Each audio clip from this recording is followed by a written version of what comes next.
30 anni, 792 fabbricanti, 72 paesi.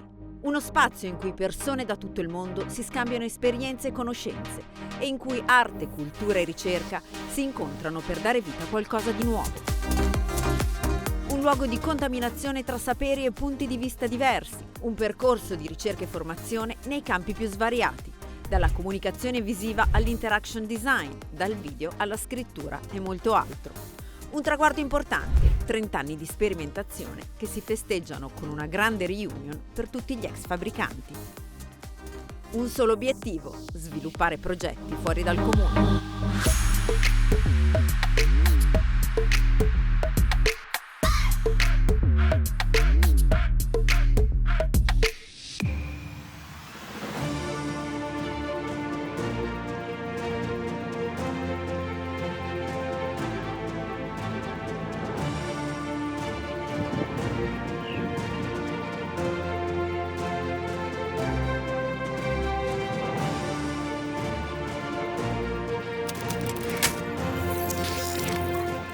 I came to Fabrica 25 years ago, in 98, 99. I think that it was a moment that it was coming, the computers, the new stuffs, but you still have the old, you could develop something manual as well. So it was a mix of these both technology from the old and for the future. That it was very interesting moment for the mix that we had as well. And for me, it was the first time that I listened words that I use all the time now in my works, in my studio, that to work together, to work with a collective. So this changed completely because I was ready to do everything by myself, to do it yourself. And when I came here, I had to work with different people, different skills. And it was an open mind. I never heard that I could work with something that I would never thought how to do it.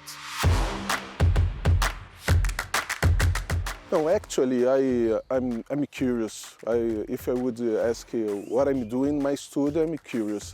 So I worked with artificial intelligence. I'm working with mapping, but I'm working with pen. So I try to mix all these technologies from the past and the future to understand what I can do in the present, something that I've never done. Yeah, this is one question, but for example, this, you don't think that is too large? You have this? Could it be it could be smaller. Like smaller? I was also thinking about buttonholes that are stamped in, and then maybe. But even this is big, you know? Yeah, this is already super big. Just thinking, and for sure we need to put it higher. Yes. So in this way that we are bringing this solution, yeah. That it was the plan B. Yeah, I would say that the last 15 years in Brazil, I'm doing less graphic design, I'm doing less video, and I'm doing much more expanded experience. So I'm working in museum, I'm working Olympic Games, I'm doing a lot of national concerts for 100,000 persons, 50,000 persons. So this kind of experience I would like to bring for them, because I know that when they are doing a final project, maybe they can't see some details that I can say, did you think how will be the cable, how will be the mapping, how did you think about the light? I think that my contribution now here is to, in one way, to make trouble. Could you think this possibility? And I leave the place.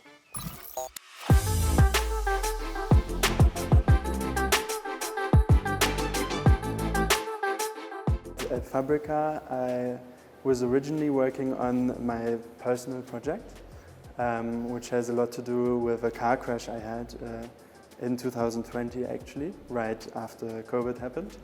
And I'm just trying to kind of move through these traumatic events, creating sculptures and also photographs. So the sculptures are meant to portray the kind of things that happen in the moments you don't remember from traumatic experiences. and I plan to do portraits of people who went through the same as me. I got a transplant from my thigh onto my knee, and I'm really interested in people who have also had skin transplants and also had burns or stuff like this, where the skin really kind of looks a lot different to our normal skin. And from there on, I started to think that I cannot go ahead and photograph people in this vulnerable state without developing some kind of method that makes the experience more pleasurable, and also to, at the same time, to create an image that is not a classical portrait or something like this, but something where this disfigurement and this pulling and dragging of the body and your own self-image is distorted.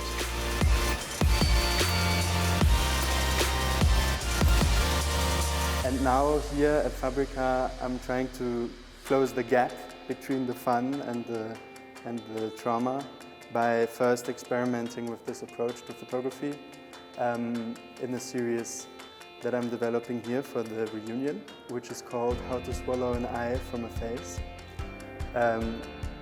Because the foil is so poetic and moving about, and sometimes your face is hidden, sometimes it's 3 times there, so I thought the title was quite fitting.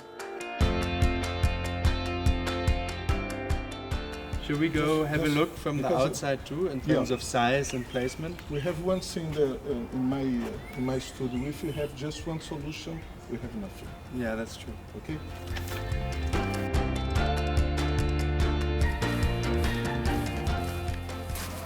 Yeah, because we have to see that from there it was looking more 2 meters maximum. Yeah. But depending the view that we will be showing, even there, we'll change this.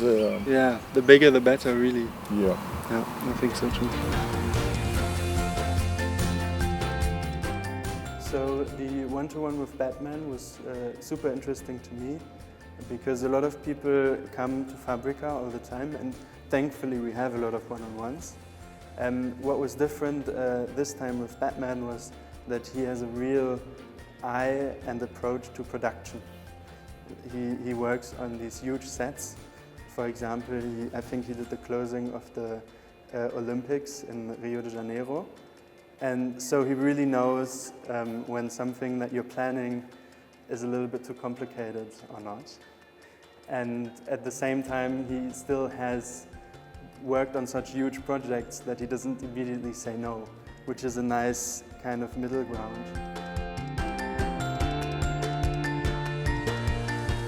Even the people that don't get in the first moment, I know that they will sing. Some stuff that I knew in Fabrica, I understood 10 years later.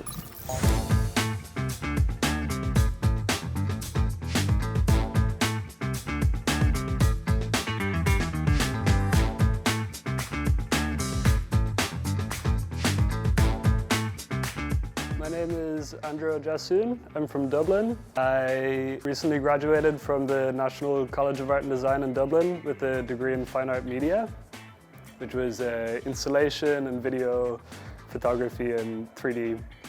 I'm making a set of sculptures to go along with the audio piece and a video piece. The sculptures, you can see one here in progress, are made from pallet wood, chicken wires, scrap materials like newspapers. This clay is made from pulped cardboard, which is blended down and then mixed with glue.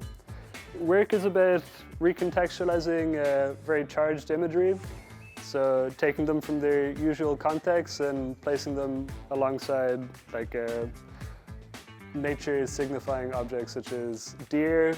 I'm going to be installing it in a more natural setting in the Fabrica building for Fabrica 30. The video piece takes clips from the openings of gay pornography films. The audio is all music sourced from the background of gay pornography. I have a set of paintings which I'll be displaying, which are portraits of untitled actors in gay pornographic films. So the idea was to kind of take this very charged material which can often be difficult to talk about in a general media setting or just public setting, and give it space to be examined a bit more closely without the anxieties or pressure of regular day-to-day.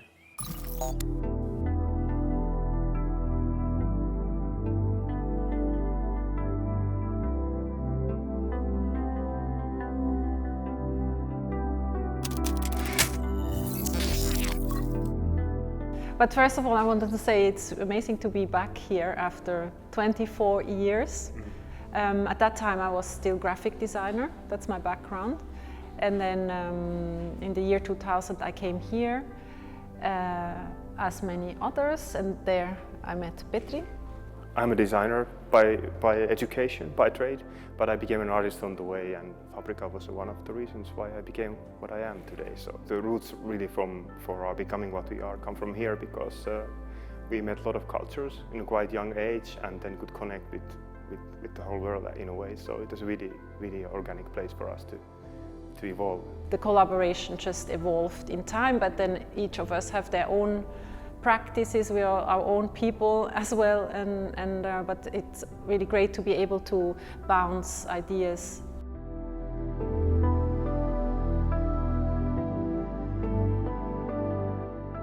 We were in New York 2001, and that was an interesting moment because we were actually working with Benetton at that time, making a really interesting project, also working with Massimo Vignelli.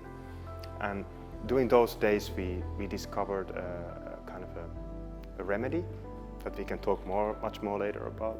But around this idea we have been exploring this idea of kind of non-verbal knowledge that we all have. It's kind of transient knowledge that we all have, and it relates to healing. So we've been thinking this idea strongly through our careers actually.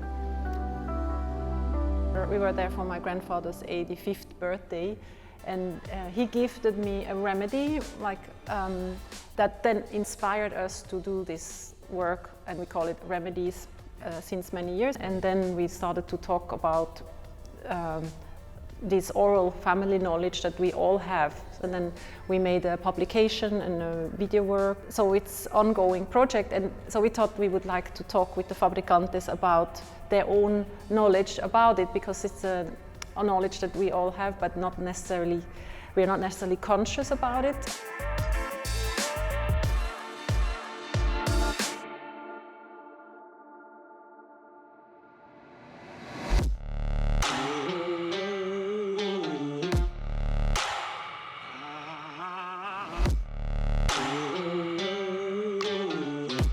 So here at Fabrica, I wanted to kind of move away from making a documentary because I feel very comfortable in that, and try to explore something a little bit more experimental.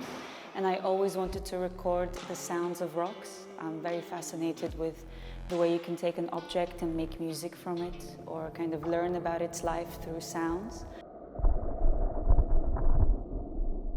So that's how it began, and I collected all of these rocks from the Dolomiti. And I started to record them underwater or just with contact mics, them interacting with each other, but also with my hand.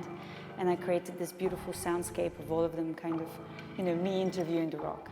And then about halfway through the process, I was also working with the machine on imagining past lives and where I came from in my previous life, how it links to this life here, imagining the way that you meet a person and you feel like you've known them your whole life, and where have they met you in their timeline.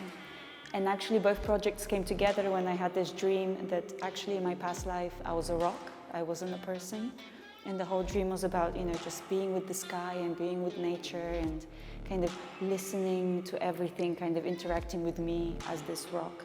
And then the project kind of came to life, and now it's exploring this idea of past life as a rock. What can that feel like? That's a very abstracted idea.